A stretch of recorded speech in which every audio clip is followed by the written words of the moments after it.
Welcome to our latest Hippocratic Adventures chat. Before we get started, I want to say a big thank you to Locum Story for sponsoring this chat.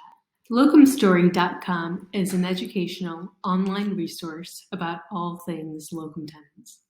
Their website has tons of information about the ins and outs of working locums, as well as first-hand perspectives from physicians to help you figure out if locum tenens is right for you. So without further ado, let's get started. I'm Dr. Ashwini Bapat, and today we're very excited to have Dr. Dalilah Restrepo with us.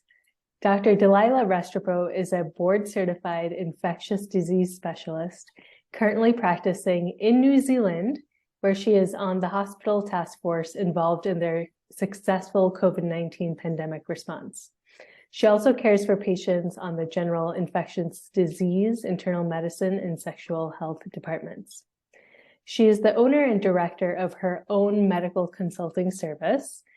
She grew up in New York City and later moved to South America, where she earned her medical degree from the Universidad Libre in Cali, Colombia. She returned to the US, where she completed her residency in internal medicine at the Icahn School of Medicine at Mount Sinai and at Elmhurst Hospital Center. She then completed a fellowship in ID at Mount Sinai Hospital, and she's been featured in numerous social media venues, including ABC News, Dr. Oz, Fox News, and New York One News Channel. And before we get started, make sure to subscribe, sit back, and enjoy. Dr. Restrepo, thank you so much for joining us. Thank you for having me. Good morning. Good morning. Afternoon, wherever you are. So tell us your story. How did you end up practicing in New Zealand after actually having spent a lot of time, it sounds like, in New York? Yes. So I finished fellowship and I was practicing in New York for many years. And in 2018, I would say, I came across an email that they needed infectious disease doctors in New Zealand. And it's kind of those emails that we all get, just recruiting. But usually they're here in the US. And then all of a sudden, New Zealand came up, and I thought that was interesting. So I replied it more out of curiosity, like, is this even real? Or it just seems so bizarre to me. I had never been to Australia or New Zealand. I of course I knew of them, but it just seemed like a very off request. So I answered it, and it turns out that they had shortage in doctors, and they were looking for infectious disease doctors as well. And I guess personally and professionally, I was going through a phase where I needed to look for something new. And so it kind of all came together at the right time. And so before I knew it, I was being interviewed by many Americans, actually, which was really funny because the hospital end of New Zealand, they were practically 50% of them were Americans. And they thought, oh, we've all been where you were. And we came over with the same intent just to see what it is and to try it out. And here we are because it's a wonderful place to live. And so it kind of felt very familiar during that interview, that I felt like I was going to a place where the other people had done it that were in my shoes and of my background and such. And so I kind of started the process and thought, let me look into this. What could happen in a year? Why not? Right. It was a one-year position, what I was going for. And that was in 2018, and now it's 2023. So it was like summer of 2018, and then it takes about 9 months to do all the paperwork.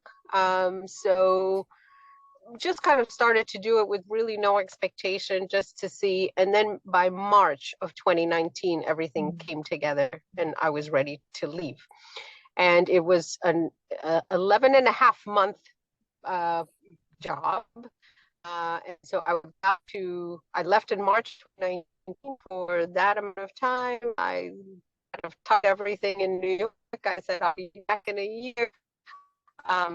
Left the job I was in, and headed out to South and Valley just to try it out. And so we left and we thought, oh, what's happening here?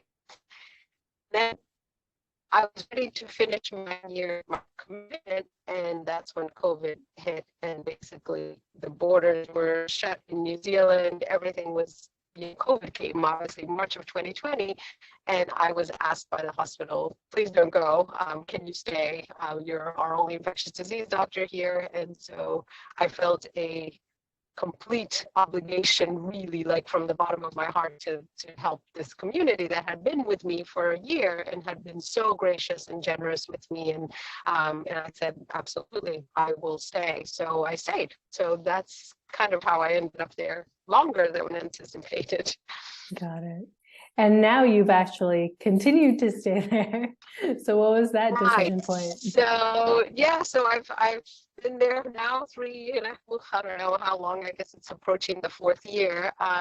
But yeah, it's so obviously COVID extended, and that was the reason to stay. But it's just a very nice place to practice and a very good place to live. So it kind of just I was happy to stay, and so really it's just been an amazing experience overall. And because of COVID, a lot of things have facilitated, like our visas and things like that have been a bit faster to move on from work visas to resident visa, things like that, because of COVID. So I was very privileged in that regard to be able to be there during that time. Yeah. Wow. And so can you take us back then to actually 2018? You said that you were at a place in your career where you wanted something different. Can you speak a little bit more about that? Because I think a lot of people feel that way. And I'm wondering what it was for you that made you respond to that email. Right. Well, I was in a practice that I loved very much, but was extremely demanding, and I couldn't seem to find the extra coverage and extra help. So basically, you're understaffed, right? Which is what really happens in most places. We're happy with what we do, we love what we do, but we need a little more help, and I couldn't seem to find that. So you end up burning yourself out, right? That's really, like, that happens whether you're a solo practitioner, private practice, employed by the hospital, you're part of a division, like whatever it is. It's really just that we're all so understaffed that it just loses that the love for the job, because you're giving so much to it. So I was looking for something else to do, but everything that was offered in the United States, at least that I can see, looked exactly like things that I had either already done, or it looked like I was going to end up in the same situation anyway. So and again, I wasn't unhappy with the job itself. It was really just the demand of the job. So that really was why I thought, well, maybe practicing in another country. I think the other thing that burns people out is really that kind of professional challenge and stimulation, and just when that goes away because you're just doing the regular drill day in and day out for hours on end, but there's nothing professionally challenging, you become stagnant and it becomes boring, and that also, you lose that spark, right? So practicing in another place was completely, everything was new. Where's the supermarket, where's the lab, how you park the car, driving in the other side of the road, everything was new. And for infectious disease, bugs are different in different places. So to me, moving to somewhere else is also exciting. It's different type biograms, it's different diseases, everything is new. So even though the principles are about the same, and of course practicing infectious disease in a hospital would still be about the same, but certainly you're exposed to many different things, which was also challenging. And actually, as infectious diseases, I think we do need to practice in different parts of the world at least once, because it's very interesting to see that and experience that, really, that infections really do change depending on where you are. So that really was the appeal. It's a beautiful country. It was small. It felt less intimidating than moving to, let's say, I don't know, Sydney or something. Nothing against Sydney, but just comparing, like, the size-wise was also a little bit easier to stomach. And I went with a locum company, so they really kind of held my hand throughout the whole process. I suppose it would be different if you're doing it on your own. It's a bit more of a commitment, and it may be a bit more intimidating and kind of overwhelming, but I went with a company that basically took care of everything, including the registration, my license, visas, and then once there, I was given housing, a car, a stipend, and basically all I had to do was show up with my clothes and my stethoscope and get to work, and that's about it. So even though it seemed risky and it seemed like I was doing something courageous, it really was very, it was a very calculated risk, I guess I have to say. Like, I really felt like I was being taken care of, and I can do this. Like, it wasn't something that was so outrageous. That's wonderful. And so how does practicing in New Zealand compare to the practice of ID in the US or in New York, for example? So a few things are different. I mean, I stepped a little into the infection microbiological aspect of things, which is certainly different. I mean, I practiced in an area with a lot of farming, so I saw a lot of things that were like zoonoses and things, infections that were from sheep to human that I would never have seen in Manhattan. Certainly, some tropical diseases from the islands come in, so you do see some of that. Our antibiograms are different, so the antibiotics that we can get away with using in New Zealand are things that we wouldn't even think about here anymore because of our horrific resistance problem. So, here we have very highly multi-drug resistant organisms where New Zealand may not have that much. So, so you do, see things that you use antibiotics that are kind of, we wouldn't use in the US anymore. So that was amusing and good to refresh that we can do that. And also there's, I was employed by the hospital, so there's also kind of a little bit more protected time for teaching and for research and other things. And so there was a lot of that. When COVID came, I think the main thing for me was I got to do a lot of things that I would never have done in a US hospital, for example, because we were so small. I was the infectious disease consultant on the entire hospital, and I was involved in everything related to COVID. So everywhere from policy, from vaccination education, nursing education, ventilation and infection control and engineering, the surgical side of things. I mean, had a lot of hats on during that time.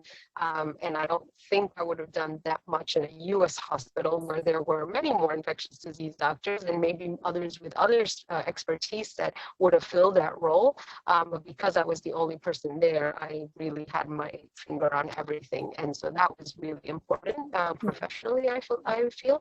And also because it's a small country with few infectious disease doctors, the collaboration between all of the country, North Island and South Island, and especially the South and the North Island, where we kind of created this network of infectious diseases, because it was only a few of us.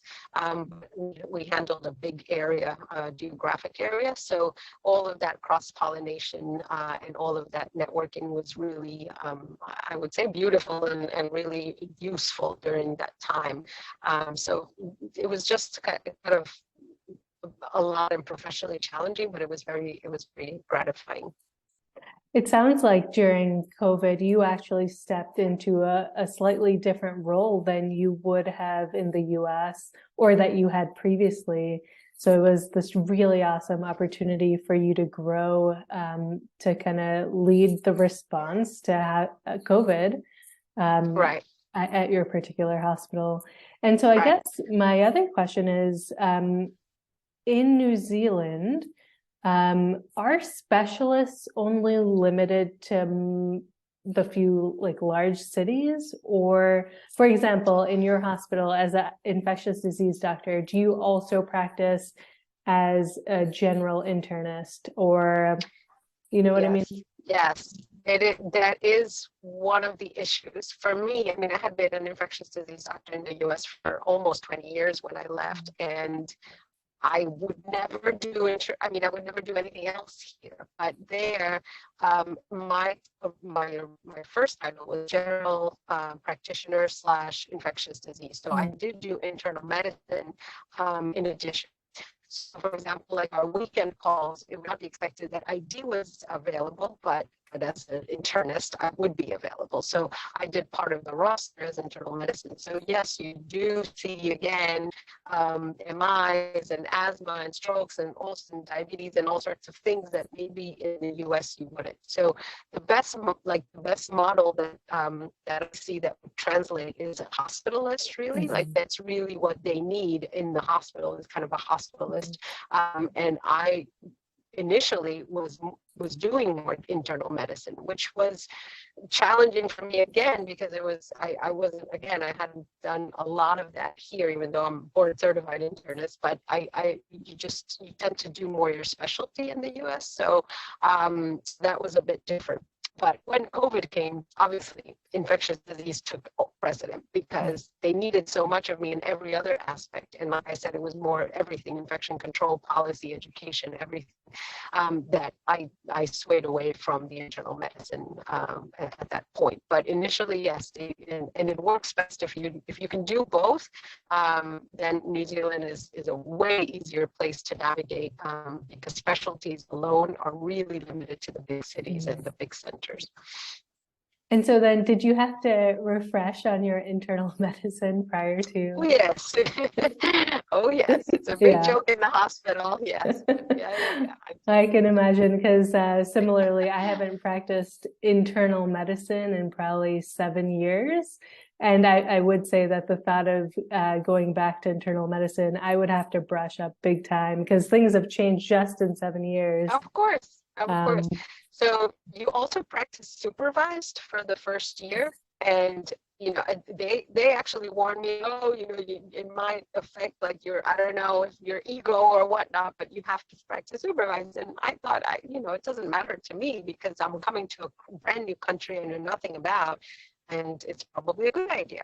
And then when I got there and I also had to do internal medicine, it was so welcoming to be supervised because I actually really needed it and wanted some help, and not just help, but just like confirmation, like this is still what we're doing and this is still okay. And so, yeah, definitely that supervision part, it sounds maybe worse than it is, but it really was more a help. You'll welcome it when you're in a different country like that. Yeah, I have a feeling that supervision when you step into a new healthcare system is absolutely critical. So how do and has there been a difference in terms of patient volume, call, backup hours, the hours that you work in New Zealand compared to the US in your role? Yes, there's definitely a difference between the workload and work-life balance. I would say New Zealand has that figured out a bit more than the US. However, you're still understaffed because we need a lot of doctors in New Zealand, basically. So there could be more, but I think that regardless, usually the expats will all joke around like, oh, they think this is a lot of work, but it's not really that. They haven't seen anything until they've seen the US workload. So there definitely is less, but we don't want New Zealand to become the US as far as work ethic, because it really is still kind of a protected place to practice where there is a work-life balance, and it is a little bit easier to achieve that in their system than it is with the US system, for sure. And how do your income or benefits in New Zealand compare to that in the US? well, there's the trade-off, right? So of course, salaries are not ever going to compare New Zealand salary with the US, but the cost of living makes up for it. So there is that. I mean, when you look at the number and you're coming from here, it's very scary. It looks like a fraction, and you don't know how you're going to survive on that, but it actually works out very well. And it'll be fine. Like, it really is fine. So, and it wasn't just my experience. It was all the expats, all my other colleagues. Everyone is fine with the salary that they have there. It also seems like very fair. I mean, at least as employee of the hospital, you're kind of dictated by the Mecca, which is like it's like a sliding scale, so to speak, that depending on your seniority and your time of since graduation from your specialty, that's pretty much what your salary is. And so it just feels a bit more, it's more standard, but it also feels a bit more fair. And you're guaranteed benefits, and you're guaranteed a lot of things like health insurance, time off, eventually a sabbatical time off, things like that. So that's always negotiated and quite transparent. I see that they're really working towards being very transparent with all of that, and how the Mecca negotiates, like, in our behalf and things like that. So so there's some, it's not really a union, but there's some kind of entity that is looking out for us, and so that's very refreshing. That's very different. You are back. Okay, awesome. Okay. No, it's perfect timing, because I was just switching to different questions, so no worries. Okay, all right. You can edit that? Yeah, I can edit that part, not a problem. So, all right. What are some of the joys you've experienced in moving to New Zealand? The joys are many. I mean, I absolutely have loved this country. It has been probably like one of the best decisions I've ever made. I've made incredible friends. I've made an incredible community. I have amazing colleagues. Professionally, it was the stimulation that I was looking for, and no wonder I couldn't find it anywhere else, because it was in New Zealand. And yeah, I think COVID or non-COVID, I still would have had the same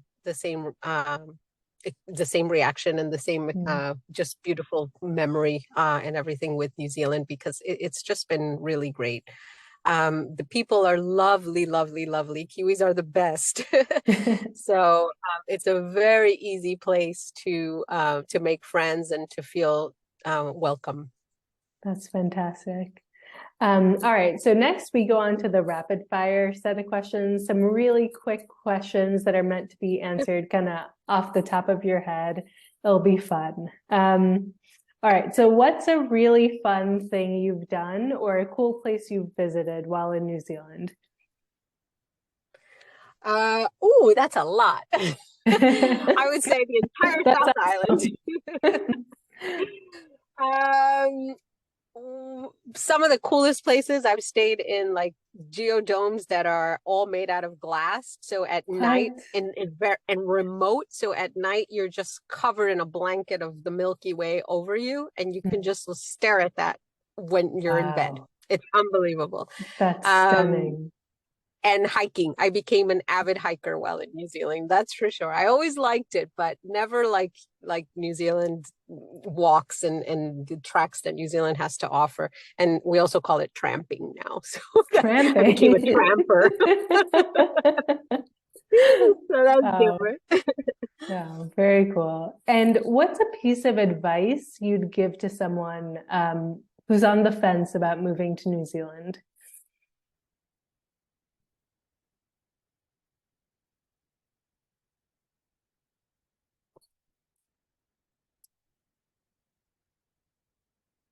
You there? There? Yes, now I think you're back. I lose you again. Yeah, no worries. I'll repeat the question. Okay. What's a piece of advice you'd give to someone who's on the fence about moving to New Zealand? I would say do it. I'm the wrong person to ask because I have nothing negative to say about the experience. I think it'll be rewarding. It'll be something that you'll cherish. And it's definitely a different place. Very, very different from the US for sure. And I don't think I've never experienced anything like that here. So I feel like it's just a very enriching experience overall. I would say go for it. Amazing. And was this all worth it for you? Was it worth responding to that email? Was it 5 years ago now? Sorry, now I think I lost you. Can you? I can hear you now. Okay, I can hear you also. Can you repeat, Okay. please? Yeah, I'll repeat the question. So was the move worth it for you? Were the challenges adjusting to new antibiotics, to new bugs, brushing up on your internal medicine, was all of that worth it for you?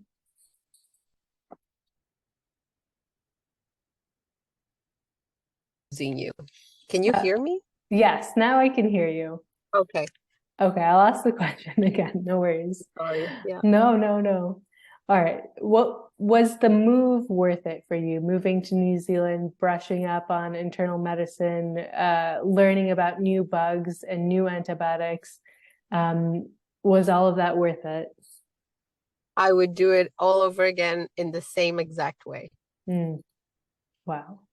including 2019 when I had I no know. foresight of a pandemic coming. And yeah, the timing was probably really, really crazy, but Yeah. it worked out perfectly. And like I said, it was just an incredible privilege and experience to have lived the pandemic there. So. Wow. Well, thank you. And with that, we wrap up another episode of Discovering Where Your White Coat Can Take You. Don't forget to subscribe, like, or post a comment. And if you like this, make sure to share this with your colleagues or friends.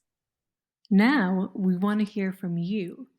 If you were to practice medicine abroad, what would be your most important decision-making factor?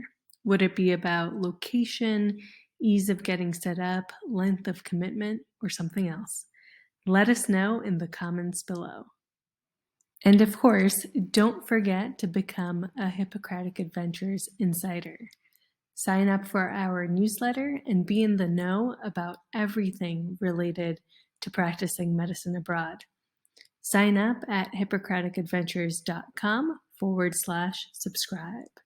And once again, a big shout out to locumstory.com for sponsoring this post. So go to their website, check out the stories, and see how locums can work for you.